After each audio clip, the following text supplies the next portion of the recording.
Hi, welcome back everyone. Took a little break from our discussions. This will be episode 51 in this series of reigniting the fragments of the fourth way, where Peter Engel and myself, Mihai, went deep into the core teachings, practices, concepts of the fourth way as they came to us via Gurdjieff, Uspensky, Maurice Nicoll, Rodney Collin. And they are all right here. And if you're interested in the study of fourth way, we recommend you start from the beginning of this series, and also this playlist will be a good companion with actually reading what we call the workbooks, Uspensky's books, Gurdjieff's books. And this today, it's a topic that we might have touched, but we haven't quite illumined the complexity and the simplicity and the majesty of this idea. So I'll go straight into it. And this idea, although I've studied many paths, awareness paths, I haven't found this idea anywhere. In many paths, there's this idea that the importance of being present or witnessing or being conscious, observing oneself, discovering the sense of presence, returning to presence. Many teachings nowadays and in the past, this is the focus. But in the fourth way, there's this idea that touched me once I reread it recently. And is this body-mind, the machine, it's a complex factory that receives an input from nature, the raw material. The input, as they say in the fourth way, comes in 3 different octaves, 3 different channels. This input, raw material, comes in the form of the first food, which is food and water. The second type of food that comes in the machine, which is air. And then there's a third type of food that comes in, which are impressions, perceptions, impressions. And to be more clear about this, the third type of food, basically any visual that you are aware of, any auditor that you're aware of, any emotion that we perceive, that's also an impression. A certain thought that we perceive, that's an impression. So this is the third type of food. And in the fourth way, the idea is that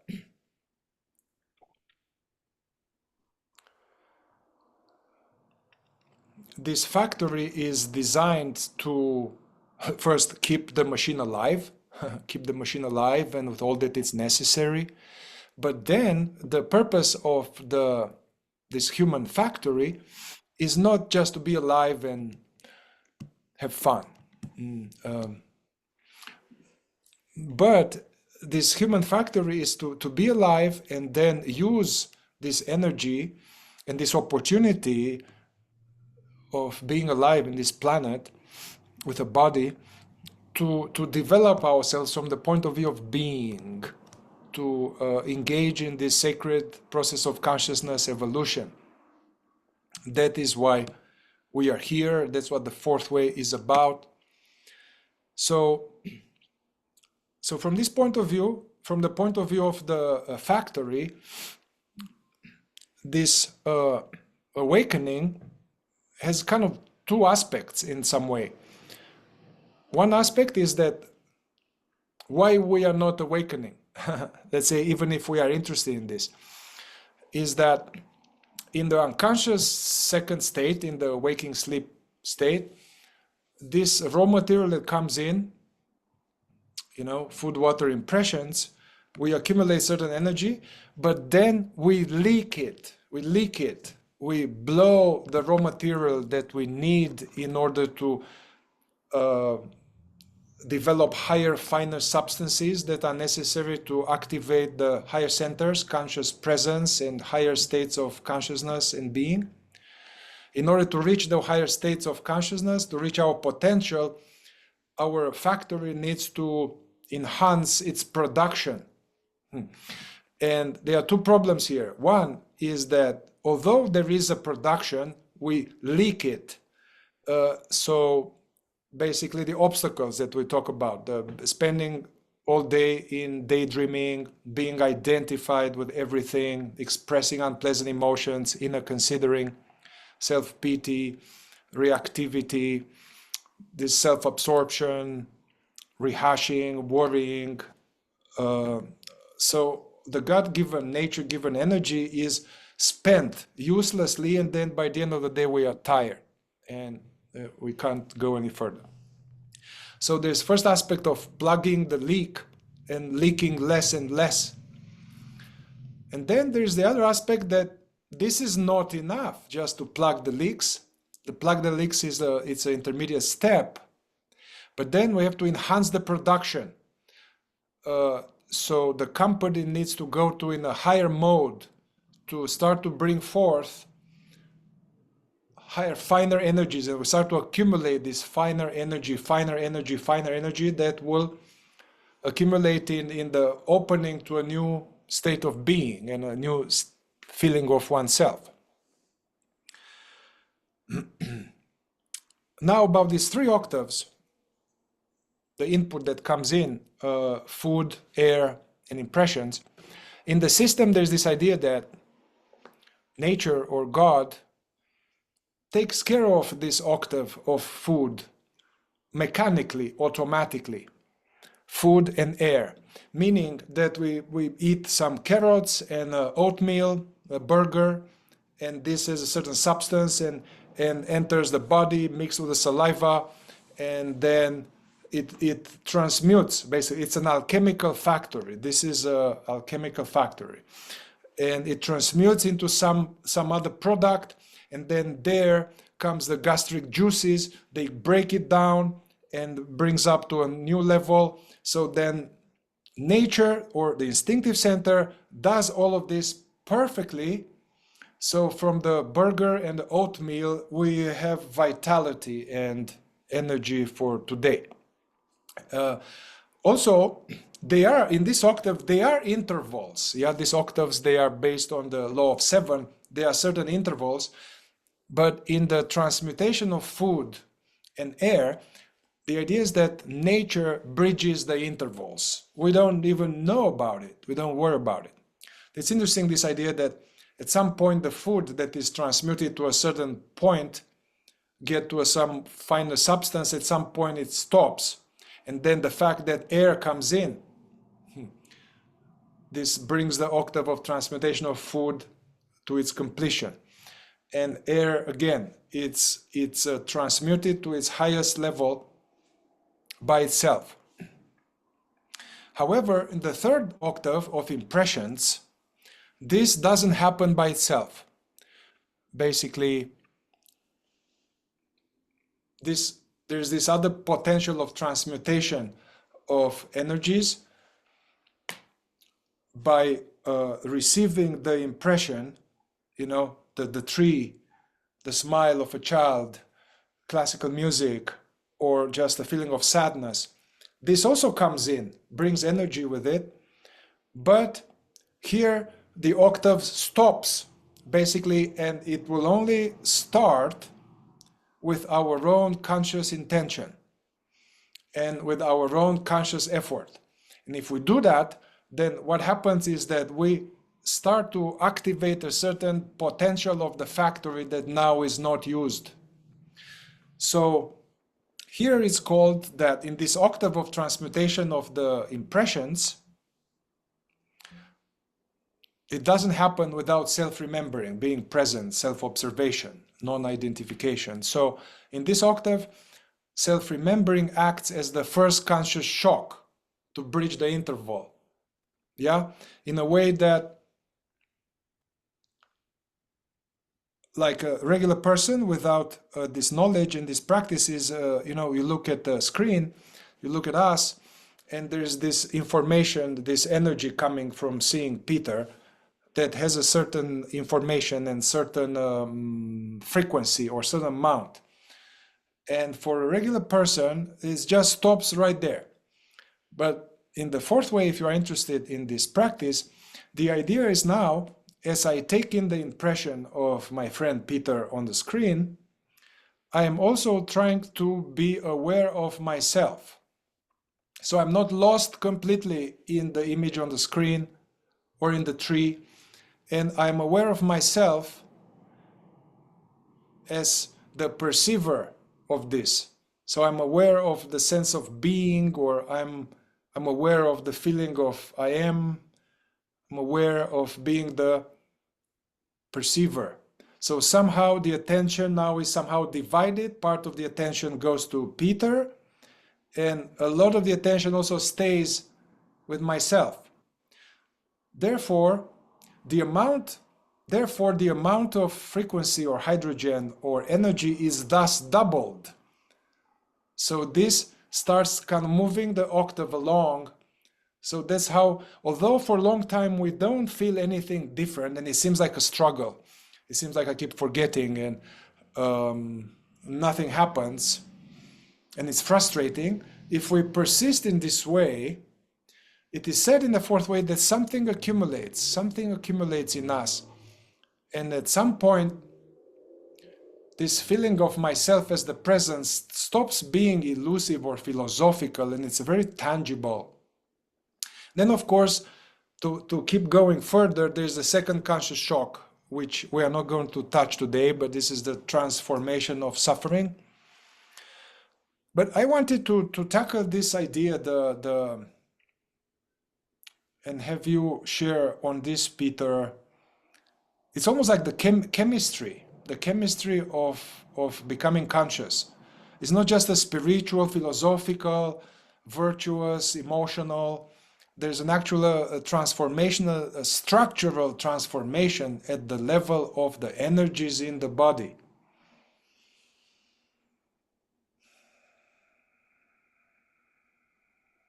Now the problem is, if we do this a little bit, in order for this impression octave to develop towards the state of self-remembering, self-awareness, we need to be consistent with it, have frequently be present when the impression comes in. Stay home, basically to be home when things come in, and not just be aware of the things, but aware of myself, aware of the things. The problem at the beginning is that we just do a little bit, and I use the metaphor of we try to heat up water to make a tea, a boiling water, and we put the kettle on the flame, and it takes some time. Maybe it's a small flame, 10 minutes, 7 minutes. So we're trying to get the cold water to be hot water. What we do often is that we put the kettle on the flame for like 3 seconds, and then it goes off. And we put it again for 3 seconds, goes off. And then we are wondering, it's not working. It's not getting warm. It's not getting warm. So the first step is to bring it more frequently, put it on the flame, and keep it on the flame and keep longer. But anyway, I wanted to see how this lands on you and the importance of this idea for you. And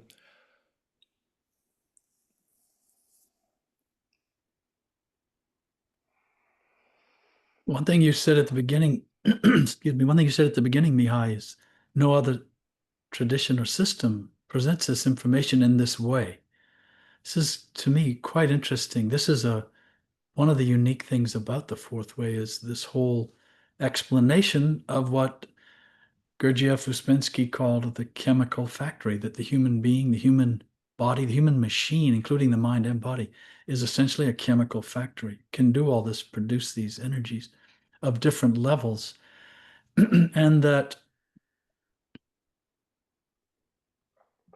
certainly anyone listening to this who's interested would do well to go and read in Uspensky's books, In Search of the Miraculous and The Fourth Way in particular. There are a couple of other books he wrote that have these ideas in them. For the complete breakdown, to understand this, it's complex. I wouldn't necessarily call it complicated, but it's very complex. and it requires some study to grasp it. And in fact, all of this is really just to give the mind a framework. Do you know when you try to be present, when you try to awaken, to reach enlightenment, however you term it, when you are on this search, on this path, trying, whatever you call it, it can help a great deal if the mind, certainly the mind itself does not awaken, but it can help if the mind has a framework, a clear framework, like some reference points, like a scaffolding. And inside this scaffolding, awareness can come to realize itself. But building this scaffolding to create this environment for awareness is important. And the fourth way is unique in this regard, I feel. And this is just one example of an idea. And this chemical explanation, I think the reason I was saying you would do well to go read these books is because this idea of octaves, meaning there are ascending and descending octaves, the entire universe, what the fourth way calls a ray of creation, is always in motion. Everything is in motion, always. It's either going up or it's going down. It's passing up in an octave or down in an octave. Like fingers on the keyboard on the piano, they're just always, it's always going up and down. And these things we're referring to are ascending octaves. Now, food, when we put it in our mouth and chew it, and gastric juices, as Mihai mentioned, and all that, what starts as a base material in us gets refined and then refined again and refined again by virtue of mixing with higher things in us, higher other chemicals, hormones, and other things inside the body. And they rise.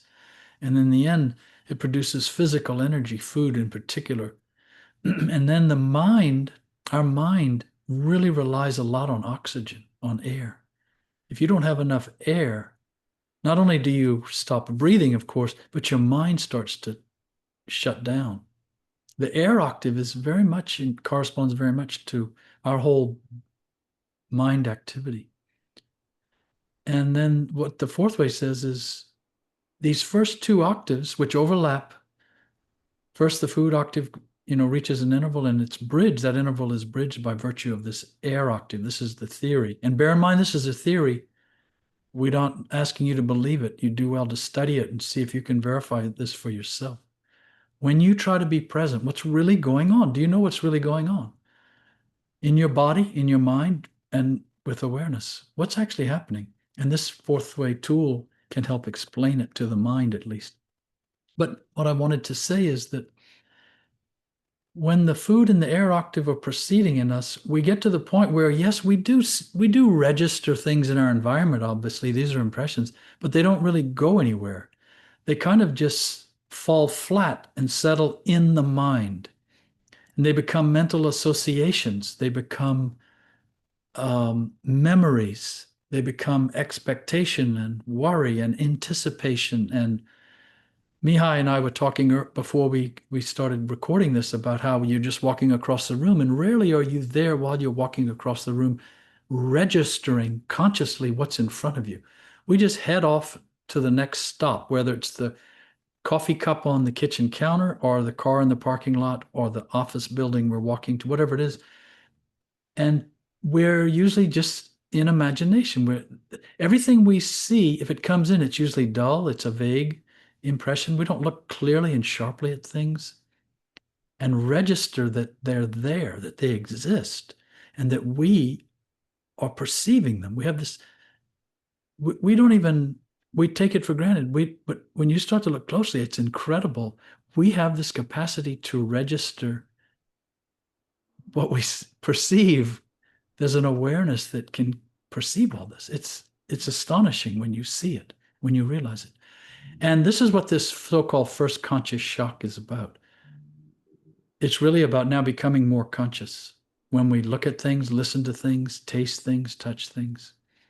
And it's interesting that it's called a conscious shock. So that means, in the simplest terms, it is coming from consciousness. It's not coming from the body. It's not coming from the mind. Now, it can start that way, but that's sort of an imitation. in the form of an effort. And this conscious shock means now you're realizing you're here looking at something or listening to something. The mind does not do this automatically by itself, nor does the body. The five senses don't operate with this aspect of being conscious as the perceiver of whatever they're registering. And the idea in the fourth way is this conscious shock is now kind of, you could almost think of it as slumbering awareness starting to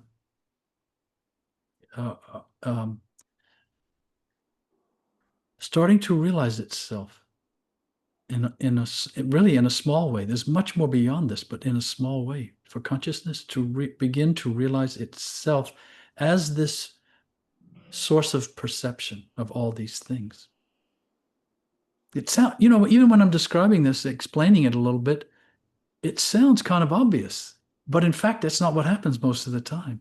Most of the time, for most people, life is kind of vague. It's like a cloud. You don't really, when's the last time you really walked by all the things in a hallway, all the pictures on a wall or all the furniture in a room, and you really noticed them and you saw them and you realized you were there seeing them?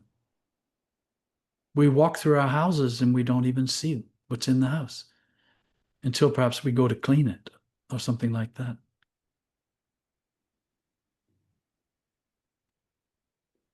And this, of course, we're talking about using a lot of words, these technical terms, and it's important to take away the words too. Okay, take away this word first conscious shock, self-remembering, divided attention, impressions octave, air octave. And it's important to understand what you're really experiencing. How often are you consciously aware? That's what we're talking about. And this is, in a way, this is consciousness extracting itself. The mind and the body are registering things with the five senses. But this, what we're talking about is now consciousness or awareness itself is extracting itself from that mechanism of registering and realizing itself. This shock, so-called, now does have an effect on the mind and body. But that's not even the point, really. It inevitably has an effect on our mind and body.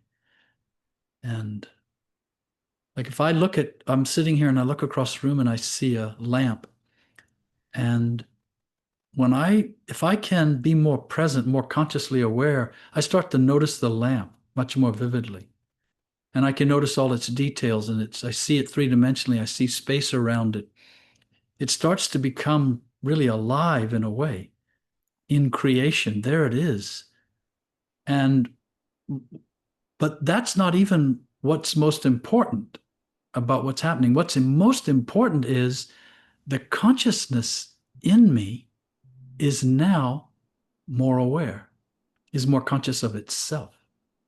And impressions, when we talk about impressions and registering, what they do is they serve as levers. They serve as a catalyst for this consciousness to realize itself. We're not trying to just notice everything all the time, be super aware of everything. That's not the purpose. Oddly enough, we're here on this planet, and interestingly enough, this experience, you could say none of it is about the experience itself. It's all for the purpose of enabling the consciousness in us to realize itself more and more deeply. It's all just sort of a backdrop. It's all sort of just a game, a beautiful backdrop meant to help us realize ourselves. And that's what this first conscious shock is all about. We can explain it more technically, of course, and we will probably as we go in this talk, but yeah, it's like yes, go ahead, Mihai. Yeah, I was contemplating on what's happening when we are not present at the moment of perceiving, and why. And actually, even practically, I was listening to you pretty carefully, and my hand will go and have this drink, And then there will be a little like, whoa, hey. So I was really listening to you, but also conscious of this drink and the movement. And I could see that if I am just identify with you, basically I just identify with you, the body does this thing, and I'm not registering this drink, and what the higher cost is that I'm not registering myself. So this what happens in imagination. Like for most people, yeah, the present is boring, and the sense of lack is boring. It's not good enough. The usual regular present. Why? Because there's all these veils and voices, and I'm partly here, partly not here. And then when the red of the tree, the leaf, comes in, it's not registered because of this imagination. So it doesn't touch my emotional center. It doesn't touch. It's boring. So I can see why the first diminishing the obstacles, being in imagination, is we are not letting it in. It's just falls flat. And I think there's this idea in the teachings, like if it falls on this state of waking sleep, it falls on personality, or the energy of imagination is World 96. So, and it stays there. Maybe one way I think I can try to explain it, perhaps, in using some of these terms you just mentioned, World 96, World 48, personality. As you were speaking, what I was realizing is this. If I look out at the lamp, awareness you could say, goes out to the lamp. Let's say it like that. Awareness goes out to the lamp, and it now starts to reflect back by virtue of light. The impression, in this case a visual impression, starts to reflect back to awareness. But what happens is, instead of getting all the way to the awareness back in here, it stops almost like right here, which is the mind. The mind is like this, it's like a membrane. And it's between awareness and what awareness perceives. When things reflect back, the reflection gets stuck in that membrane. It starts to get processed in that membrane. And now it's, oh, that's a nice picture. Oh, a nice lamp, or where did that lamp come? I wonder how much that cost. Or where did I get that? Oh, it looks like the lamp I saw in the museum the other, whatever. There's all this stuff. Yeah. Or there's just lamp, blue, done, move on. So what we're talking about with this conscious shock is we're not enabling it to stop at the membrane. It's now passing through the membrane back to awareness, and awareness is realizing itself. And now you're aware you are looking at the lamp in this case. Mm-hmm. Before, I wasn't even aware I was here looking at the lamp. I just saw the lamp. And this membrane is also where our ego forms, this feeling of I.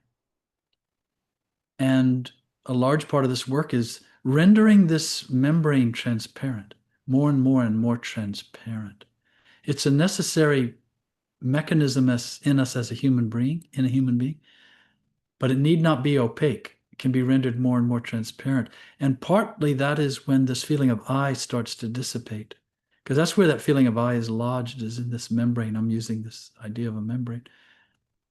And so we don't see things. The awareness goes out, starts to reflect back, but it never reflects all the way back to itself. Mm-hmm. And awareness now there's this astonishing realization about being part of creation. We can perceive creation. This is really astonishing. We don't talk about this. Nobody thinks about it. It is astonishing that we can perceive things. And then it's even more astonishing we can be aware of ourselves perceiving them. And then it's even more astonishing. That awareness, which is seeing the lamp and seeing Peter, look at the lamp, can know itself.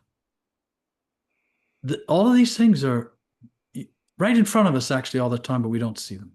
And this first conscious shock is about starting to see, starting to notice. Yeah. That we can notice and that we are noticing. Yeah, the Sufis, they call it veils, being veiled. And in the fourth way, Gurdjieff used often this thing like to stay present, be aware of your feet and the head, and don't go with the associations. So these associations. And for a long time, it's frustrating for people. The more conscious we become, it's frustrating how there's all these associations.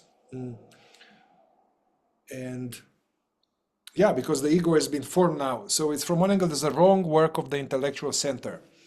Then thinks unnecessarily. So every thing I see, there's this the National Geographic commentary. There's commentary, either neutral about past or future, or upset, judgment. So this commentary, associative, that's what we are dealing with at the beginning. And that's because of wrong work of the intellectual center. We have the mind runs its gears unnecessarily. And what we are trying to do, it's almost like a revert to when we are kids, we don't have the membrane for a long time. We don't have the membrane. There is no self-awareness, but there's just looking without associations. And then it's interesting, it's beautiful, it's touching. And that's why kids are happier, unless, of course, they are abused, they are, but like in the decent conditions, a child is just happier because somehow it doesn't go, they don't miss the present. they are enjoying the present. So we are trying to now, through cultivation of attention and through understanding and through practice, to revert to the state of the child, but with self-awareness. And it is possible. And I remember for a long time, I would try to be present, and there was a constant comment for a long time. And it's a hassle. It goes nowhere. Tired of the same thoughts, And anyway, now it's not like that for me. It doesn't seem outstanding. Oh my God, I'm enlightened. Not at all. But somehow, gradually, those associations and the World 96 it's not doing that. So, but this is for practice. Basically, there are some practices here to touch on this impression octave, and actually a lot of the practices and exercise we have in the fourth way, they are working at that, even if we don't know it's working on that. Like the looking exercise, to look for a few seconds at something, look deeply at something, but not go into commentary association about it. Notice, let them go, and aware of being, aware of myself. So doing that seems like an effort, but at some point it becomes natural. It becomes less of an effort, becomes natural. So that's a practical way. Or listening to a piece of music. Listening for a short amount of time, a piece of music, ideally higher vibration, higher hydrogen. I don't know, put Bach, Carmina Burana, I don't know, put something. Indian traditional music, Persian music. And just let it come in and stay in present. Not going into associations. That's the way to diminish the membrane. And also, you mentioned it can be frustrating when we try to be present. And one reason that it's frustrating is because when this reflection comes back from impressions and it gets stuck in that membrane, the mind, and we're frustrated. We're also frustrated because our awareness is stuck in the same membrane. we're attached, we're fascinated with, we're identified with what we perceived. We're identified with that reflection of whatever we saw. And now the mind has taken hold of it, and this wheel is turning. And the child that Mihai mentioned, which is really an infant, someone, before the age of, let's say, 3, or even 2, you'll see them and there's no membrane yet formed, and so the impression is it's reflecting all the way back to awareness. But the awareness is not conscious of itself. And so we used to say in my school, my previous school, that this is essence in a state of fascination, which is sort of like rudimentary identification. You're still attached with it, you see, and everything is, the child doesn't even know that it's astonishing. Wow, flowers, trees, sky, clouds, lamps, houses, people. Doesn't know what these are. It's just seeing, perceiving them, and it's in amazement. But it's missing this realization of itself at the source of those perceptions. And that's what this first conscious shock is. That's what self-remembering is. It is this source of the perception starting to cognize itself.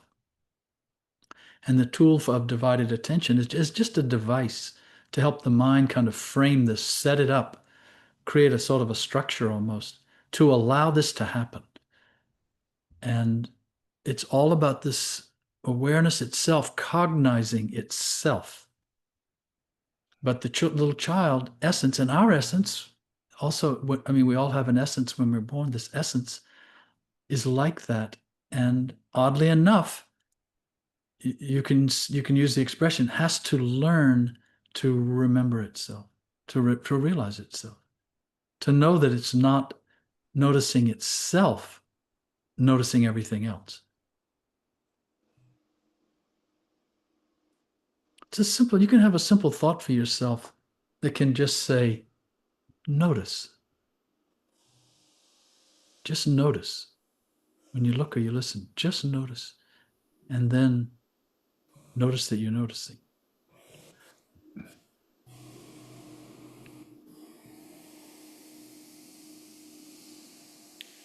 One of my other non-fourth way teachers, Francis, his teacher, Jean Klein, every perception, like there's this street sweeper on the street, and it can go into, okay, there's the sound of the street sweeper and go in annoyance, messes with my video, whatever. It can go like that. But the more conscious way is like, okay, there's the sweeper here. So to use the perceptions to follow that perception up its source, to arrive at the perceiving presence. So to use the color and to swim like the salmon, go up, it's up the stream. Just the fact that there is the color, it means we wouldn't be the color without the perceiving presence. So that's also a good exercise that I'm doing for myself. I recommend it for the group, especially now it's autumn. I was talking to you, Peter. I noticed that there's like more yellow and red leaves, and that has a shocking effect, just shocking effect. I'm not talking about it snaps me out. I'm like, whoa. I don't know, maybe because the red or the orange is a different, higher frequency, or maybe just the fact that it's unusual, because usually it's green and suddenly, it's unusual. So it has a shocking effect. So it takes me out of being busy, what I'm going to do next, go into a car, go somewhere. It takes me to like, whoa. So that's what I recommend as an exercise. Use this transitional red leaves and all of that. Use the beauty of that to, first of all, shock yourself into here and now, nothing else, no future, no attaining, no nothing, life, God, everything is here now. So using the pleasure of that red or the shock element to fully be here. All centers online, no other timelines. Drop all timelines, drop time traveling, as Jim Carrey used to say. No time traveling. This imagination is like time traveling, different timelines. Stay in this timeline, and then bring more system online. You know, body is here, aware of the body, aware of the air, aware of this. Look at the red. Yeah. So I'm now very mindful, very present. And then one more step, aware of myself, self-remembering, self-attention. Give some attention to the being.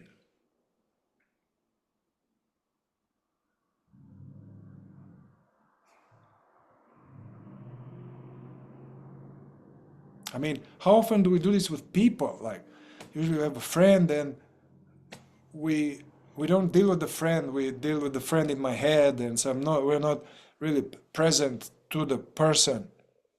And sometimes if somebody is really present to us, it can be shocking. I remember that I would be with an older student when I was younger, and I would just talk, and that person was like, sometimes I have with you, Peter. It's just, and it's kind of shocking, like, whoa, okay, he's really paying attention. So that's a gift. It's also interesting to think about this word shock. It has its own, well, depending on your culture and your experience, that word shock, it sounds so, I don't know. It's an interesting word that Gurdjieff chose, shock. But what it really means, it means that a higher energy, what the fourth way calls a higher hydrogen, is coming into contact with the lower one, and it's like now the energy starts to undergo change on both sides, and it's like a shock. So when you touch something, a wire, let's say you touch a hot electrical wire, there's a spark. It's because there's a current running through one at a higher frequency, and it touches the lower, and it creates this spark. So it's like a shock, but that's what awareness is. It's something higher. It's like a higher current of energy, almost, you could say. Now, we're bringing that to bear when we witness things, observe things. And it's interesting that because it's meant to imply that we are, in a way, with our consciousness, we are sort of shocking what we are perceiving. And by virtue of that, it kind of becomes alive. We shock it, we touch it with our awareness, really is what we're doing. It's interesting, just when I said that, the light in Mihai's video flashed for a second. But that's what's happening, and that's why things appear more vivid. Sounds, visual impressions, senses, sensations, they become more and more vivid. Awareness is lighting them up in a smaller or larger way.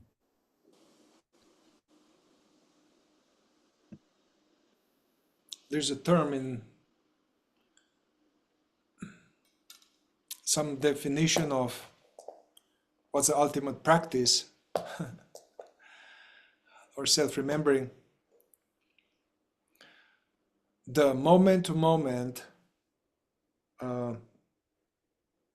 ego transcendence, conscious communion with reality. So moment to moment, ego transcendence. So not going with the voices and the reactivity and the me. We don't land there, and conscious communion with reality.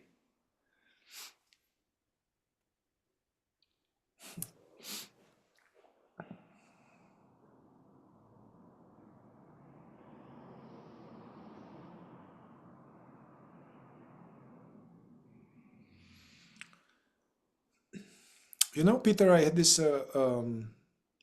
insight as we were talking here about the 3 octaves of transmutation. the food, air, and impressions. Now we are eating. I was just reading a chapter, a little bit Gurdjieff on food, and he was telling people, like, hey, when I eat, you just give full attention to the food. There's no past, no future. It's just this table, just eating. This is sacred. This is God right here. This is anyway. So being present to eating, being present to the taste. That's interesting. Now we are. There are two octaves happening at the same time. So there's the food octave. The instinctive center transmutes the energy, but the fact that we are present to the taste instead of so the taste is registered consciously as opposed to in imagination and swallowing mechanically. So now it's right there, the first conscious shock. Or, it's all breath work. This breath work, and I do breath work, and there are two ways to do breath work. Yes, let's say if we breathe deeper, breathe and let go, and breathe deeper and stay on empty and stay on full. So basically there will be more oxygen coming in. Yeah, this will be like one way of doing the breath work. But another way of doing the breath work, what I like to do is that, okay, I'm doing breath work, but also I'm present, again, giving attention to the being. I'm present to this whole thing. It's not just doing the breath work, but this is a self-remembering meditation. So then it's doubled again.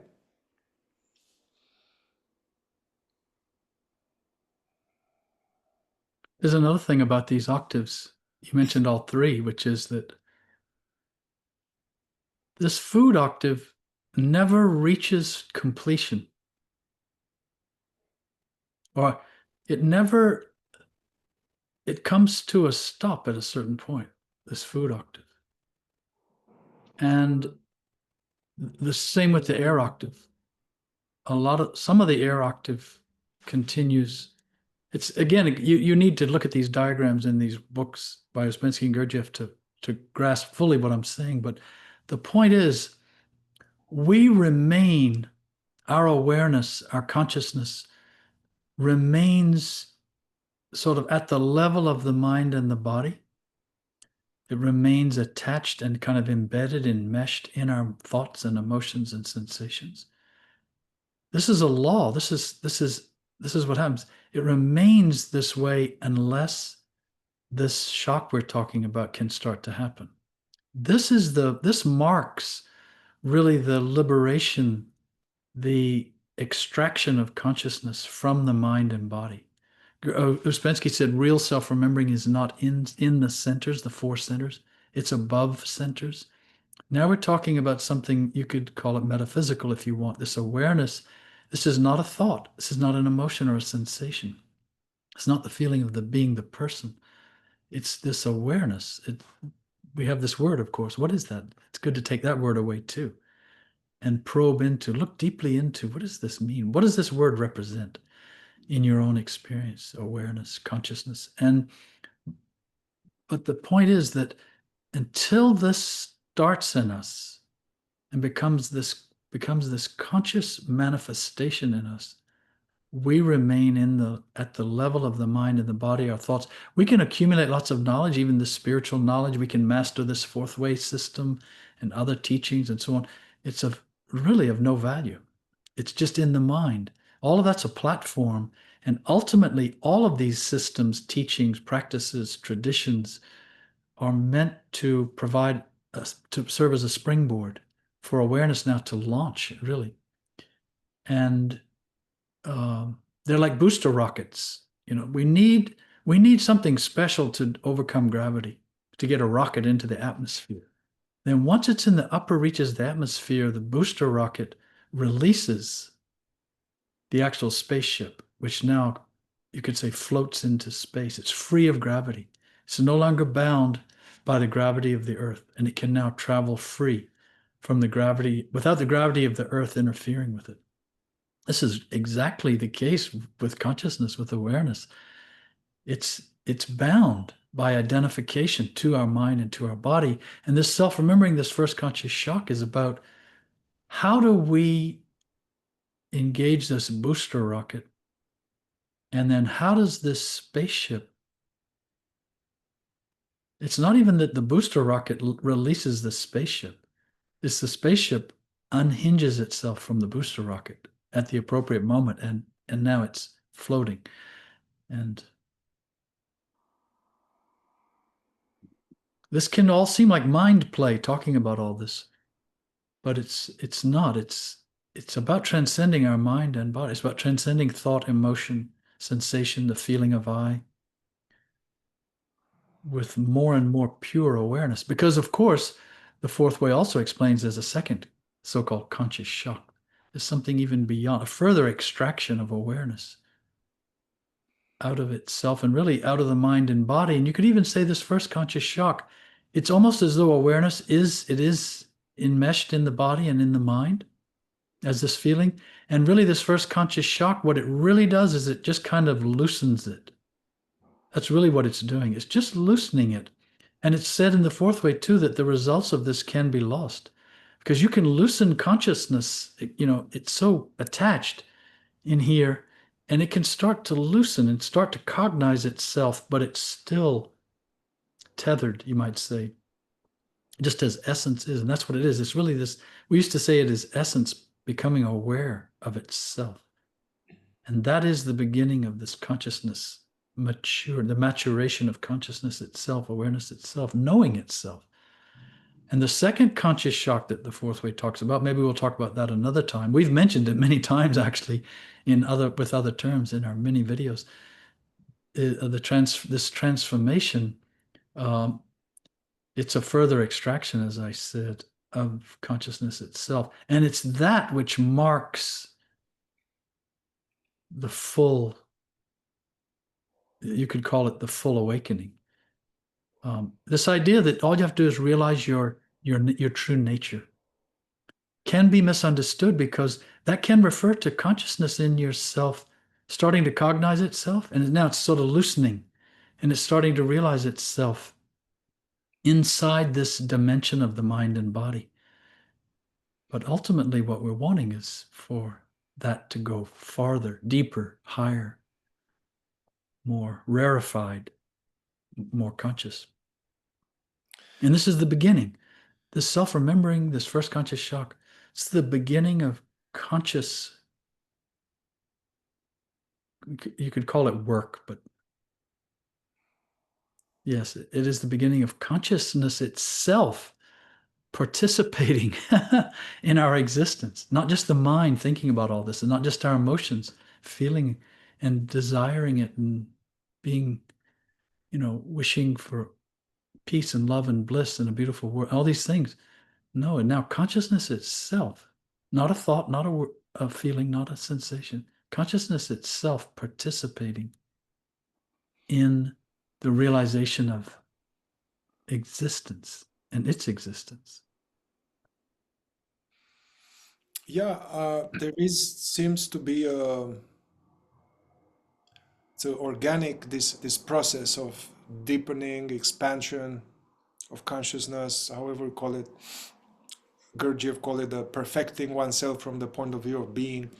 It's an organic, gradual process.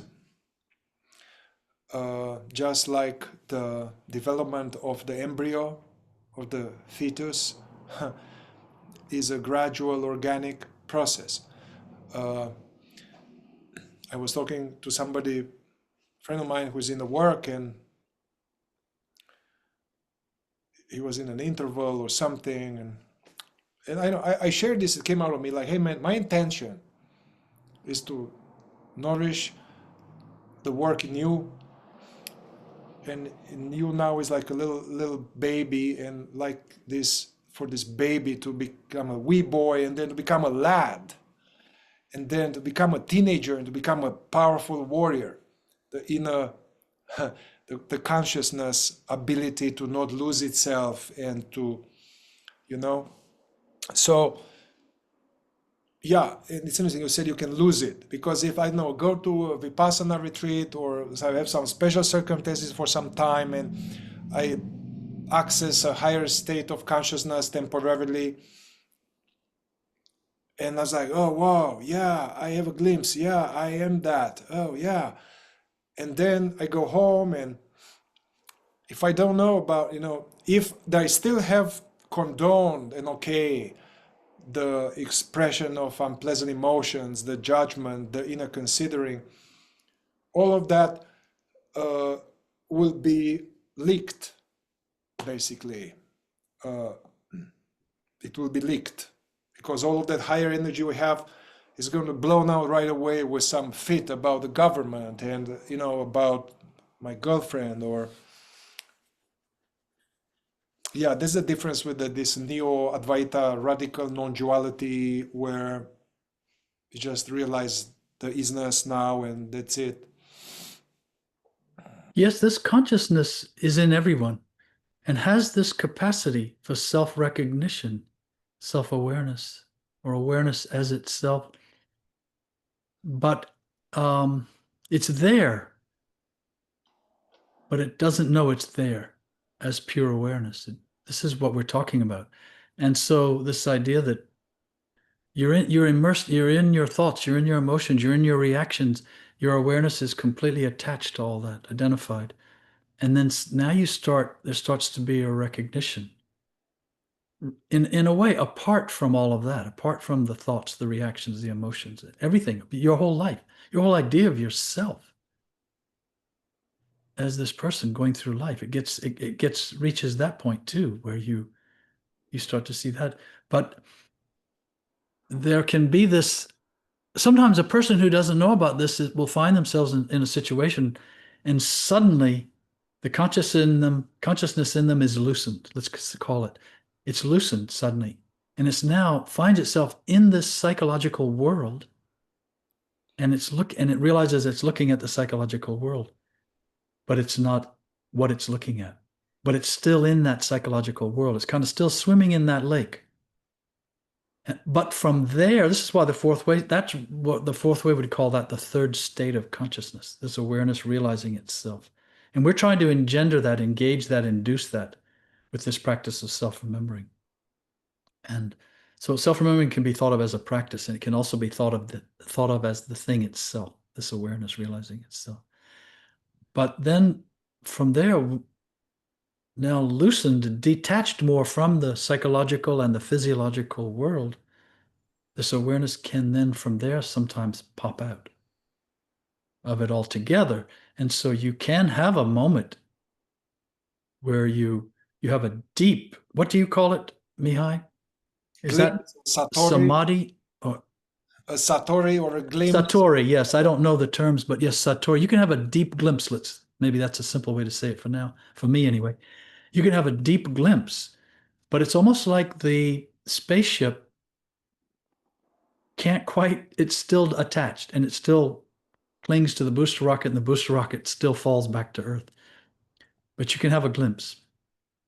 And so what we're talking about and what the fourth way tries to explain is that awareness, the simplest way to say it, it doesn't convey it completely, is that awareness actually has to learn to realize itself, to know itself, has to know that it can know itself and then start knowing itself more and more consciously. But until it knows itself as this pure cognizance that's watching the mind and the emotions and the body and all, until then, it's not mature enough. You mentioned that earlier, Miha, this idea of maturation, a young tree or a young lad, a boy, an infant. And then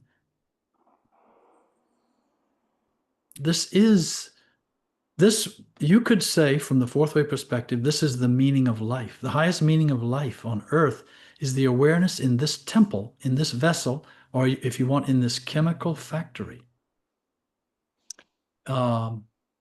realizing itself.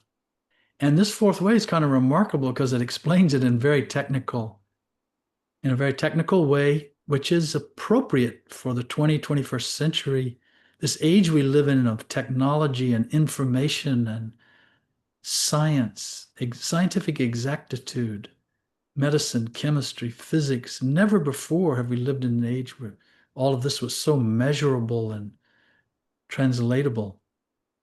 And the system is adapted very much to the modern Western mind that is educated in this way and can think in these terms of energies and hydrogens and octaves and intervals and shocks and transformation. None of these words may have even been used 500 or 1,000 years ago with people who were trying the same thing. They were after the same thing we're after.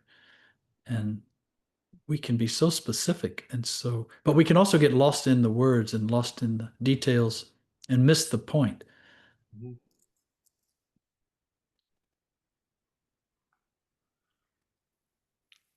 Yeah, it is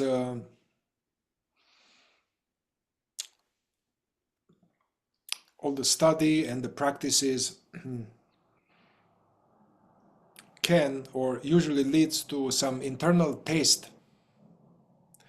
So we have a taste. I'm not talking taste in the mouth, but some kind of inner gauge, a taste of our state, sensing identification, sensing about to erupt, sensing the flatness, and then sensing it's a different temperature or taste. I'm talking now from the point of view of, let's say, physical. Yeah, there's a certain taste of one's own presence. It's a certain flavor. And in preparing for this, I found this idea several times, which is very important.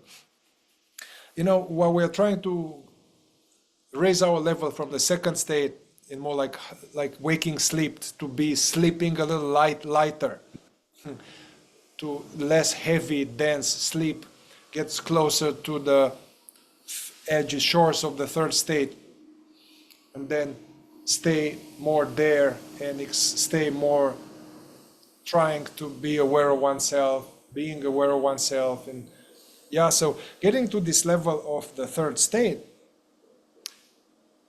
the masters were saying that only there you can get help.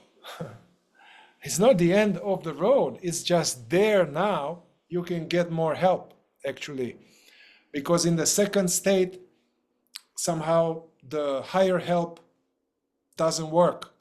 Prayer in the second state is also doesn't have much effect.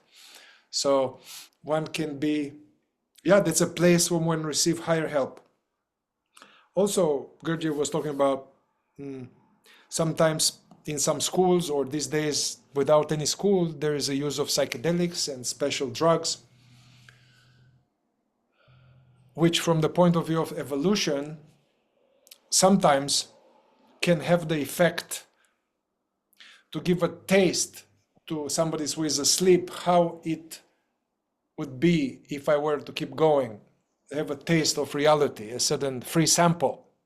Or in that opening, there is in that opening out of the membrane, there is some higher truth, objective truths about the nature of God, reality, creation. But what Gurdjieff was saying is that one lives in the second state, waking sleep. Those glimpses of the fourth state, they are going to not be retained. Basically, in order to retain or have some benefit from a temporary opening to a higher dimension, we need to live more at the level of the third state. Yes, because even the imprint that these experiences leave in the mind and in the body are not the thing itself.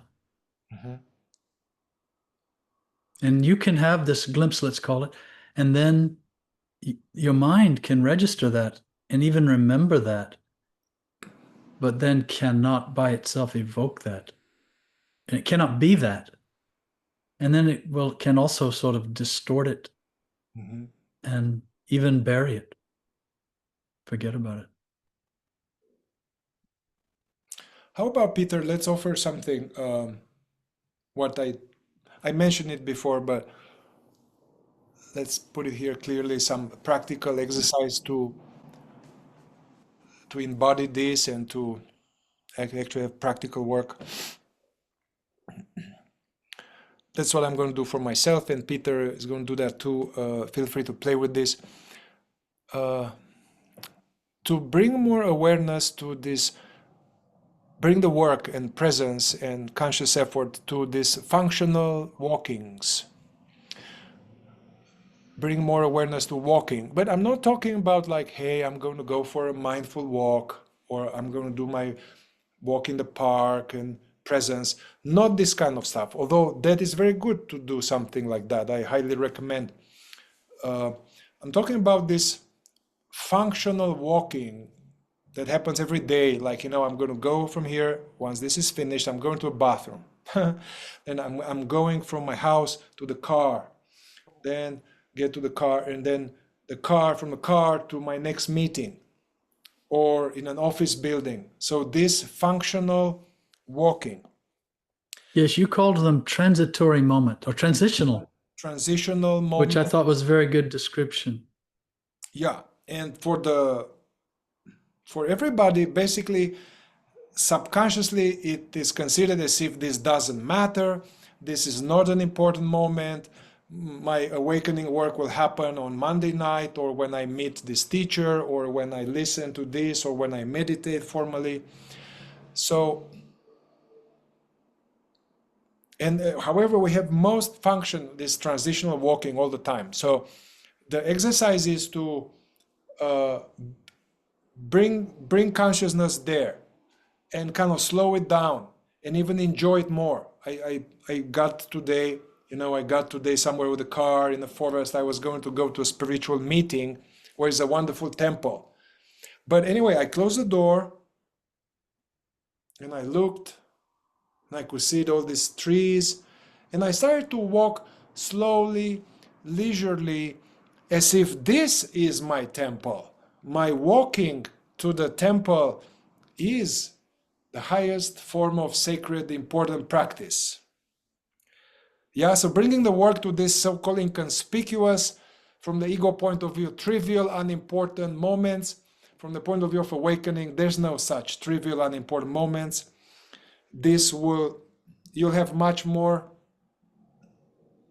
success with it, and also be much more enjoyable. I mean, that's why we want stimulation, we want to find the love of my life, I want drugs.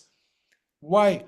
Because we are slumbering through these walks and it's boring. But if I am now more vividly present and I'm communing with reality, because this is not just trees, this is God showing up here. So you get more, I'm nourished, being more nourished. We don't need extra stimulation for nourishment, So that's the exercise, functional, transitional moments, and try to slow it down, try to feel your body, try to feel the contact with the ground, the air on your skin, be this conscious child. And I think Thich Nhat Hanh had this thing, when you had a mantra or sutra for a modern day, when you get to the car and you're about to go somewhere, to say, I have arrived. I am here. I have arrived. So you had the other thought, Peter. You said it today that former teacher said. Yes, my former teacher was walking up the hill one day to a building, to a restaurant, and he was with a few students, and they kept sort of surging ahead of him, walking, because he was going at a very leisurely pace. And one of the students finally turned around to him and said something to the effect, well, why don't you, come on, let's go. Why aren't you moving a little faster? Something along those lines. And his comment back, his reply was, I'm already where I am going. And this idea of these transitional moments, they really can become sort of swimming. It's, it's not even swimming in the present. It's swimming in presence itself. That's what these moments can become. Walking up the stairs, walking to the bathroom, walking to the car, walking to the next room, seemingly to get somewhere, to be somewhere next instead of to be where we are. And these moments can become almost a lifeline, really back to this source of awareness in ourselves. Mm-hmm. And you can incorporate this other suggestion in the fourth way to notice unnecessary tensions, unnecessary effort in the walking, notice weird crooked posture. So try to relax the body, minimum amount of effort, maximum amount of feeling, enjoyment, because there's a lot of leaking in, yeah, this unnecessary carrying of stress and not even aware of it. All right. I think staying contemporary with the contemporary world, we should not keep it too long. Attention span is short. So, yeah, feel free to share any questions here or topics of interest for you in the comments. Thank you, Mihai. Keep it there.